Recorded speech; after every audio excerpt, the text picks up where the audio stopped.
Form 1 की शुरुआत हम ऑलरेडी कर चुके हैं और पार्ट 1 यानी पार्ट ए हमने कंप्लीट कर लिया है, जिसका लिंक आपको डिस्क्रिप्शन में मिलेगा। देन उसके बाद पार्ट बी शुरू होता है, जिसमें फर्स्ट पॉइंट हम ख़त्म कर चुके हैं अपनी एक वीडियो में, जिसका लिंक आपको अगेन नीचे मिलेगा। देन पार्ट बी का 2 भी हम कंप्लीट कर चुके हैं, उसका वीडियो भी आपको डिस्क्रिप्शन के अंदर मिल जाएगा। अब बात करते हैं पार्ट बी के थर्ड पॉइंट की, जिसके अंदर हम बात करके चलेंगे acceptance and continuance of client relationship and specific engagements के बारे में। बट आगे बढ़ने से पहले मैं आपको बता दूं मैं कौन सी किताब यूज़ कर रहा हूं। ये है आपका practice manual, peer review manual, volume 1। इसके पेज नंबर 44 के ऊपर हम अभी काम कर चल रहे हैं। तो पेज नंबर 44 पर पार्ट बी का थर्ड पार्ट आता है, जिसमें हमें जो भी हम क्लाइंट रिलेशनशिप है इसमें 2 पार्ट्स के बारे में कंसीडर करेंगे, एक तो एग्जिस्टिंग क्लाइंट के लिए और एक न्यू क्लाइंट के लिए। तो अब आगे बढ़कर हम देखते हैं एग्जिस्टिंग क्लाइंट और न्यू क्लाइंट के लिए क्या क्या क्वेश्चंस हमसे पूछे गए हैं और कैसे हम SQC1 को फॉलो करते हुए इन वाले क्वेश्चनर को अपना फिल कर चलेंगे। तो शुरुआत करते हैं पार्ट B2 के फर्स्ट सीरियल नंबर से। सीरियल नंबर 1 क्या कहता है आपको? सीरियल नंबर कहता है वेदर PU मतलब प्रैक्टिसिंग यूनिट डॉक्यूमेंट करती है। मैं एक बार आपके लिए रफ रीडिंग ले देता हूँ सो दैट आपको भी आसानी रहेगी। मैं इस सीरीज़ के अंदर, इस पूरे एपिसोड के अंदर आपको पूरा का पूरा पैराग्राफ पढ़ के बताऊँगा सो दैट आपको भी ईजी रहे। Whether PU document the decision taken relating to acceptance and continuance of the client relationship / engagement। इसका मतलब अगर आप कोई भी क्लाइंट का एंगेजमेंट कंटिन्यू कर रहे हैं या एक्सेप्ट कर रहे हैं, न्यू एक्सेप्टेंस है, क्या आप उसको डॉक्यूमेंट करके चलते हैं? इस पॉइंट में नहीं आपको लिखना है, आपको पॉइंट नंबर 1 में लिखना है, जो कि रोमन 1 में है। तो आपको लिखना है does the PU maintain a client engagement और एक्सेप्टेंस एंड कॉन्टिन्यूस फॉर्म। क्या फर्म के अंदर कोई भी engagement and continuous form, acceptance and continuous form है? हाँ, ये वही लिस्ट है जिसके अंदर आप क्लाइंट का लिस्ट मेंटेन करते हैं, जो SQC1 के रिक्वायरमेंट है, जिसमें आपको सभी क्लाइंट्स का नेम मेंटेन करना होता है जिनका भी आप एश्योरेंस फंक्शन प्रोवाइड कर रहे हैं। तो आप यहाँ पर लिख के चलेंगे यस। देन सेकंड पार्ट आएगा कि कौन रिस्पॉन्सिबल है इस चीज़ों को कंप्लीट करने के लिए। बेसिकली इस चीज़ को कंप्लीट करने के लिए जो एंगेजमेंट पार्टनर है, EP है, वो इसे यहाँ पर कंप्लीट कर चलेगा। अगर आप प्रोप्राइटरशिप फर्म में, तो प्रोप्राइटरशिप फर्म में एक ही एंगेजमेंट पार्टनर हो सकते हैं, दैट इज़ प्रोप्राइटर, तो उनका नाम लिखा जाएगा। लेकिन अगर पार्टनरशिप फर्म है, इसमें वो पार्टनर अपना नाम लिखेगा जिसने एंगेजमेंट साइन करनी है। तो इसलिए हम ये बोल सकते हैं हर एक एंगेजमेंट के लिए वही पार्टनर जिम्मेदार होगा जो उस पार्टनर इसकी बैलेंस शीट को या इसके लिए audit and assurance function provide करने वाला है एंगेजमेंट पार्टनर। तो आप एंगेजमेंट पार्टनर का नाम लिख सकते हैं, अलग अलग ब्रांच के लिए लिख सकते हैं, तो उन ब्रांच का रेफरेंसेस आपको लिखना होगा। देन नंबर लास्ट आता है, अगर आप ये नहीं कर रहे हैं, आप एंगेजमेंट को फाइनल नहीं कर रहे हैं, नो लिखा हुआ है, तो अगेन आपके लिए ये कंसर्न है, बिकॉज ये SQC1 की कॉन्ट्रावेंशन है। आपको ये वाली चीज़ मैंडेटरीली अप्लाई करनी है अपनी प्रैक्टिसिंग यूनिट में। तो पार्ट 3 का आंसर नो में नोट एप्लीकेबल आएगा। लेकिन अगर आप ऐसा लिस्ट मेंटेन नहीं कर रहे हैं तो आपको ये सारी की सारी जस्टिफिकेशन यहाँ पर देनी चाहिए। पॉइंट नंबर 2 में आते हैं कि which of the following process, यानी इसमें जो आंसर देना है, नीचे जो रोमन के अंदर पेज नंबर 45 पर है, आपको उसका रेफरेंसेस में आंसर देना है। क्वेश्चन क्या है कि क्या प्रोसेसेस आप फॉलो करते हैं एक्सेप्ट करने के लिए और डिसाइड करने के लिए एक एग्जिस्टिंग क्लाइंट को, यानी continuous deciding to continue a client relationship, यानी ये जो पुराना आपका जो क्लाइंट, एग्जिस्टिंग क्लाइंट है, उसे आगे कंटिन्यू करना है नहीं करना है, उसके लिए हमारे पास क्वेश्चन आया है पेज नंबर 45 पे, रोमन नंबर 1 सबसे ऊपर। वो पूछ रहे हैं कि आप अपने फर्म पर्सोनल्स, यानी आपके फर्म में चाहे वो एंगेजमेंट पार्टनर हो चाहे आपकी टीम हो, तो मैं यहाँ बोलूँगा एंगेजमेंट टीम की बात कर रहे हैं, कि आप उन्हें इन्फॉर्म करते हैं फर्म की पॉलिसी और प्रोसीजर के बारे में कि कैसे आप उसे एक्सेप्ट करेंगे और कंटिन्यू करेंगे क्लाइंट के साथ। तो ऑब्वियस सी बात है, आपको इंडिपेंडेंस आप ऑलरेडी बता चुके हैं, आप क्वालिटी के बारे में अपनी फर्म को अपडेट करते रहते हैं, तो ऑब्वियस सी बात है जब आप ये सारी चीज़ें बता रहे हैं तो यहाँ पर आप इन्फॉर्म येस करेंगे। देन इसके बाद रोमन 2 की जब बात आती है, रोमन 2 के अंदर आपसे पूछा गया है कि जो आपके पास चेक लिस्ट है जिसमें आप क्लाइंट एक्सेप्टेंस एंड एंगेजमेंट की बातें करते हैं, उसके अंदर ABCDEF तक के पॉइंट्स हैं या नहीं है। तो यानी ए पॉइंट है, वो कहते हैं कि obtaining and evaluating relevant information before accepting and continuance of client, यानी उससे रिलेटेड जो इन्फॉर्मेशन है कि आप लेते हैं, ऑब्वियस सी बात है कि हम ये इन्फॉर्मेशन लेते हैं, अदरवाइज़ हम आगे अपना काम ही नहीं कर पाएंगे।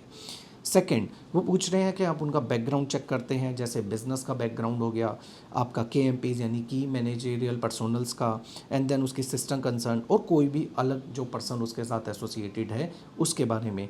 तो ये हमारा एज़ पर इंस्टीट्यूट की जो गाइडलाइंस है, हमने KYC करना होता है, तो ये सारी इन्फॉर्मेशन को हम एक बार स्टडी करके चलते हैं।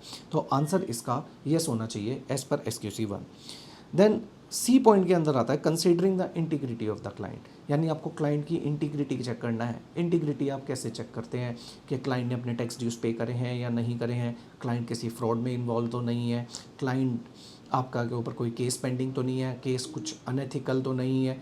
इनकम टैक्स के केसेस हो सकते हैं, यहाँ पर पॉइंट ऑफ व्यू में डिफरेंस आ सकता है कि इनकम टैक्स ऑफिसर कह रहा है कि आपकी एडिशन होगी, आपका क्लाइंट कह रहा है नहीं एडिशन होगी, बट आपको उसके अंदर चेक करके चलना है क्या आपके क्लाइंट की मेलाफाइड इंटेंशन तो नहीं है, उसकी इंटीग्रिटी के ऊपर तो क्वेश्चन नहीं आ रहा है। तो यानी आप कंसीडर करते हैं ऐसी इंटीग्रिटी, एज़ पर SQC हमें करना चाहिए और नॉर्मल प्रैक्टिस हमें करना चाहिए।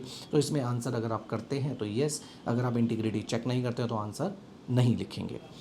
अब लास्ट आता है कि अगर यहाँ पर डी पॉइंट है communicating with previous auditor when required और recommended by the professional standard, कि आप अगर आपके पास एक नया असाइनमेंट आया है, आप उसमें प्रीवियस ऑडिटर से आप NOC लेते हैं या नहीं लेते हैं। NOC अगर आती है, उसके अंदर अगर कुछ पॉइंट ऐसे लिखे होते हैं जो कि अगेंस्ट टू प्रोफेशनल एथिक्स है, कुछ एक लिमिटेशन ऑन स्कोप है, तो आप क्या उसे एनालाइज़ करते नहीं करते हैं। तो आप अगर आप उसे एनालाइज़ करते हैं तो आप इसे येस लिखेंगे, अगर आप एनालाइज़ नहीं करते हैं तो आप इसे नो लिखेंगे।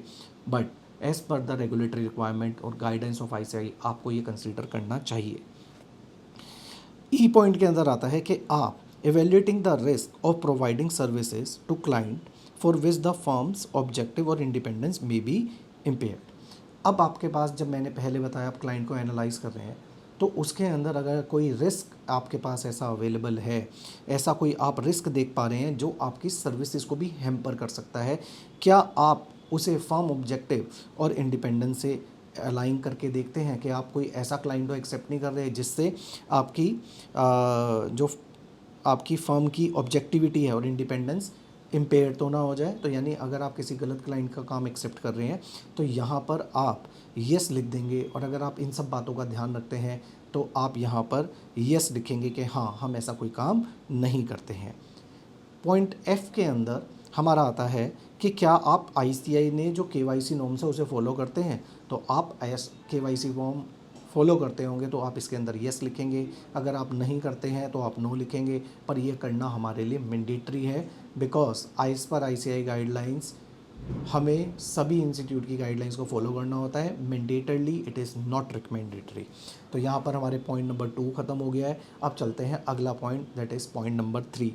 पॉइंट नंबर के अंदर 3 के अंदर पूछा गया ये सारी की सारी जो बातें हैं जो हमने पॉइंट नंबर 1, 2, 3 के अंदर बात करी है, इसे इवेल्यूएट कौन करता है। अगर मैं प्रोप्राइटरशिप की बात करके चलूँगा तो इसमें प्रोप्राइटर करके चलेंगे, बिकॉज अल्टीमेटली साइन उन्होंने करना है। देन अगर मैं बात करके चलता हूँ पार्टनरशिप की, तो पार्टनरशिप के अंदर इसमें आपका अगर ब्रांच वाइज है तो आपने ब्रांच के जो मेन पार्टनर है, इंचार्ज हैं, वो इसे चेक कर चलेंगे।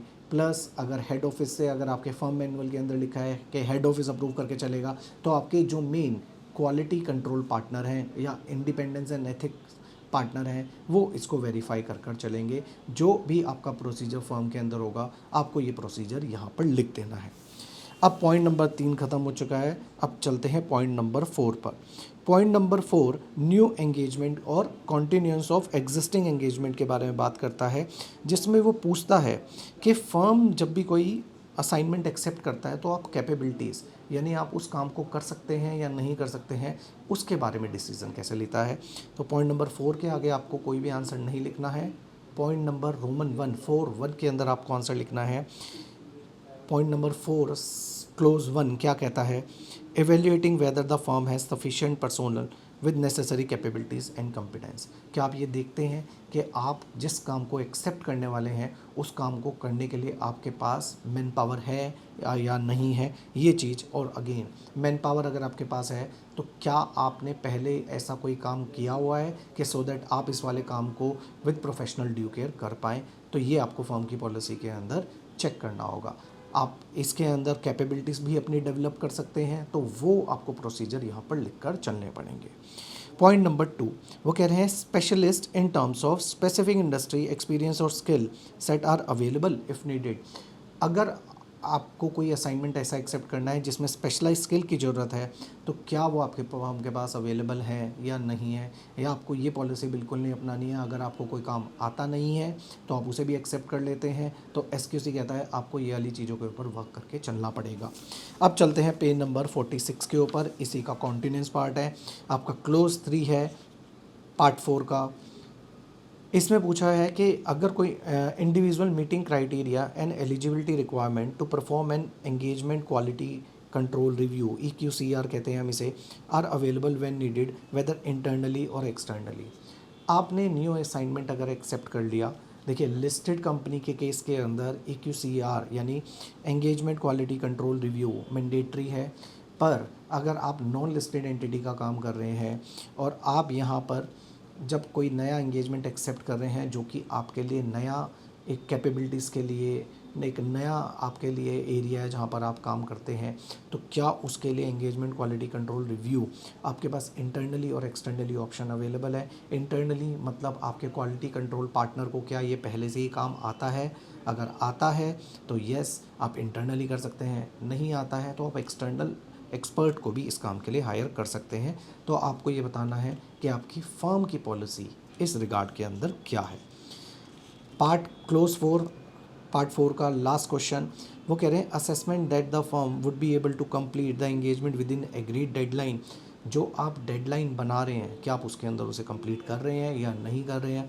अगर आप नहीं कर रहे हैं तो आप नो लिखिए, एक्सटेंशन का उसमें रीज़न लिखिए। अगर आप डेडलाइन पहले से आप अपना ऐसा प्लान बना रहे हैं जिसके अंदर आप एक्स्ट्रा टाइम कंसीडर करके चल रहे हैं, तो आप ये वाली चीज़ यहाँ पर मेंशन करके रख सकते हैं कि आप कंटीजेंसी के लिए भी टाइम एलोकेट करते हैं। तो आंसर इसका होना चाहिए येस। अब चलते हैं पॉइंट नंबर 5 की तरफ, 5 का भी क्लोज 1। अब ये पूछा जा रहा है क्या प्रैक्टिसिंग यूनिट अपना एंगेजमेंट लेटर बनाता है क्लाइंट समझने के लिए। ये एक ऐसा पॉइंट है जो कि मैंडेटरी है in nature. Without engagement letter कोई भी चार्टर्ड अकाउंटेंट कोई भी काम नहीं करता है। तो अगेन इन्होंने रिकन्फर्म करना चाहा है आपसे क्या आप एंगेजमेंट लेटर बनाते हैं, तो आंसर मस्ट बी येस। नहीं बनाते हैं तो again this is the clear violation of SQC 1। Next part 2 आता है, वो कह रहे हैं एंगेजमेंट लेटर क्या आप क्लाइंट से साइन कराते हैं। आप इसके अंदर क्लाइंट से साइन कराना आप लिख सकते हैं येस और नो, या अगर उससे मेल पर भी कंफर्मेशन करा सकते हैं। जो भी आपकी फर्म प्रोसीजर फॉलो कर रही है आप इस प्रोसीजर को यहाँ पर लिख कर चलेंगे। अब चलते हैं पॉइंट नंबर 6 की तरफ। इसके अंदर पूछा गया है कि PU ने अपना कोई भी एंगेजमेंट से विड्रॉ करा है क्लाइंट रिलेशनशिप जो पीरियड ऑफ रिव्यू है। इसके अंदर आपको अपनी, अगर आपको भी याद नहीं है, वैसे अगर आपने अपना एक लिस्ट ऑफ क्लाइंट्स बना रखी है, उसमें कोई क्लाइंट गया है तो आप यहाँ पर उसे उसका एक आंसर लिख कर चलेंगे कि आपने अगर इससे विड्रॉ करा है तो वो क्यों करके चला है। आपने पार्ट A के अंदर आपको बताना है कि अगर आपने विड्रॉ करा है तो उसको document withdrawal has been documented, उसके बारे में उसका रीज़न लिखा है या नहीं लिखा है। एंड देन पार्ट B के अंदर आपको वो क्लाइंट और नाम बताना है जिसको आपने विड्रॉ करा था, उसकी पूरी डिटेल भरनी है। अगर आप बीइंग ए पीयर रिव्यूअर, आप पीयर रिव्यू करने के लिए जा रहे हैं किसी प्रैक्टिसिंग यूनिट का, आप एक चीज़ उनका चेक कर सकते हैं। अगर यूडिन के अंदर कोई भी यूडिन कैंसिल्ड है तो यानी वो विड्रॉल है, तो आप उसका रीज़न उनसे पूछ सकते हैं। अब ये लास्ट पॉइंट है पार्ट B के थर्ड पार्ट का। तो इसके अंदर पूछा गया है कि PU ने कोई एक ऐसी स्पेसिफिक एंगेजमेंट, वो कह रहे हैं कोई ऐसा इशू फेस करा है जो acceptance of continuance of client relationship specific during the period review, कि कोई इशू आपको आ गया हो, आपके पास कोई क्लाइंट आया, उसमें आपको कोई लिमिटेशन स्कोप या कोई भी आपको वो डॉक्यूमेंट्स प्रोवाइड नहीं कर रहा है, तो कोई एक ऐसा इशू आया है। अगर आया है तो आप लिखेंगे येस, नहीं आया है तो आप आंसर लिखेंगे नो। और उसके बाद उन्होंने पूछा है पार्ट A के अंदर क्या वो इशू रिजॉल्व हो गया। अगर इशू रिजॉल्व हो गया आप येस लिख देंगे, एंड अगेन रिजॉल्व नहीं हुआ है तो आप नो लिखेंगे, एंड आपने विड्रॉल कर लिया। तो ये पॉइंट 6 से रिलेटेड है कि आपने एंगेजमेंट विड्रॉ करी, देन उसके बाद अगर कंटिन्यू करी है तो उसके बारे में आपको इससे लिंक करके देना पड़ेगा, दोनों में कॉन्ट्रावेंशन नहीं होना चाहिए। देन अगर रिजॉल्व हो गया तो कैसे रिजॉल्व हुआ, किसने रिजॉल्व करा, आपके क्यूसी पार्टनर ने करा, आउटसाइड पर्सन ने किसी ने करा, तो वो आपको पूरा एलेबोरेशन ये लिखना होगा। और उससे रिलेटेड डॉक्यूमेंट आपने कहाँ पर रखे हुए हैं, आपको ये भी बताना पड़ेगा कि वो डॉक्यूमेंट किसकी कस्टडी में है। जनरली मैं बात करूँ, ये फाइल आपको क्वालिटी कंट्रोल पार्टनर के पास मिलती है, या आपके जो एथिक्स एंड इंडिपेंडेंस पार्टनर है ये फाइल को उनके पास मिलती है। तो आप, अगर आपका ऐसा केस है और उनके पास फाइल अवेलेबल है, तो आप उनका नाम यहाँ पर लिख देंगे। Some time in practical scenario जो भी आपकी ब्रांच होती है, अगर उसके साथ हुआ है तो ब्रांच हेड के पास होता है, और अगेन अगर आपका एचओ है तो आपके हेड इंचार्ज, जो हेड ऑफिस इंचार्ज हैं, उनके पास आपको ये फाइल्स मिलेंगी। तो ये था दोस्त पार्ट बी का पार्ट बी का थर्ड पार्ट, जिसको हमने यहाँ पर एलेबोरेट करा। अब हम नेक्स्ट वीडियो में मिलेंगे जब हम एलेबोरेट करेंगे पार्ट बी के फोर्थ पार्ट को, जहाँ पर हम ह्यूमन रिसोर्स से रिलेटेड जो आपकी पॉलिसी है एज पर एक्सक्यूसी, हम उसको डिस्कस करके चलेंगे। Thank you. जय हिंद, जय ICI।